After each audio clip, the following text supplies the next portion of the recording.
Dear म्याऊ जो letter का एक सीरीज़ होता है, जो अभी रिसेंटली मैंने पढ़ी, आपने सुनी, वो एक मेरे सालों पहले लिखी एक नॉवेल का हिस्सा होता है। और जो हिस्सा होता है उसका वो कुछ ऐसा होता है कि म्याऊ का बर्थडे आने वाला होता है और उसके 7 दिन पहले देव उसकी रूममेट को एक लेटर देता है जिसके 7 अलग-अलग हिस्से होते हैं और वो उसके रूममेट से कहता है कि वो म्याऊ को एक-एक करके देती रहे और जो आखिरी वाला हो उसके बर्थडे पर एग्ज़ैक्टली 12 ओ क्लॉक पर दे। और जो लेटर के 7 हिस्से होते हैं वो हर हिस्सों का एक एक अर्थ है। जब आप उसको पढ़ते हो, सुनते हो, उसका एक अर्थ है।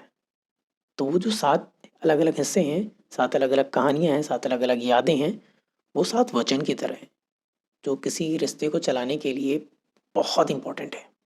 अलग-अलग यादों में जो अलग-अलग जो बातें हैं, जो लिखता है, ढेर सारी उसमें सिंबॉलिक चीज़ें हैं। जैसे वो कॉन्फिडेंस से चलाना, वो एक रिश्ते की बात है और एक ज़िंदगी को जीने की बात है। वो रास्ता, वो जीवन है। मौसम, चोट, मौसम का बदलना, लाइफ में अच्छे-बुरे टाइम आना, सब अलग-अलग कुछ ना कुछ एक रिप्रेज़ेंट करता है। मैंने भी कोशिश करी कि जो लास्ट वाला हो वो मैं एग्ज़ैक्टली 12 ओ क्लॉक पे उसको अपलोड करूँ और करता हूँ। वो बेसिकली वही रिप्रेज़ेंट करता है। उस स्टोरी के उस हिस्से को रिप्रेज़ेंट करता है, जो एग्ज़ैक्टली उस नॉवेल का पार्ट है। और एक बहुत प्यारी-सी बात होती है जो एक सेकंड वाले याद में जो लिखा होता है ना कि मैं काले सूट में देखता हूँ और फिर खो जाता हूँ। दिमाग काम करना बंद होता है, मैं उदास होता हूँ।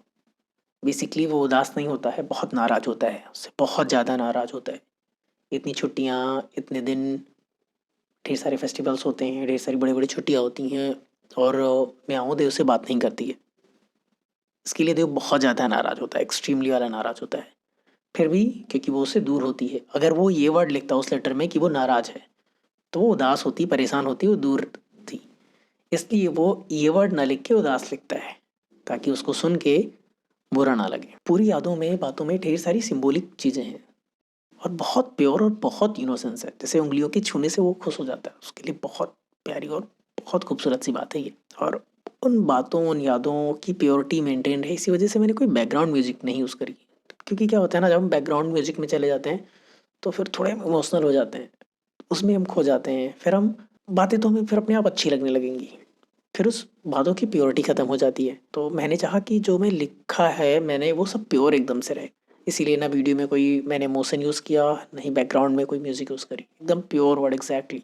और मैं सबके लिए लिखता भी नहीं हूँ। मैं बस धरती पे कुछ ख़ास लोगों के लिए लिखता हूँ, जो मेरे जैसे देखने वाले हों, सोचने वाले हों और जीने वाले हों। तो बहुत बस लिमिटेड लोगों के लिए ही लिखता हूँ। ये बहुत मैजिकल नॉवेल है और कभी ऐसी नॉवेल नहीं लिखी गई होगी। हाँ, उसको 7 साल लगेंगे आने में क्योंकि उसी में तो इसका मैजिक है।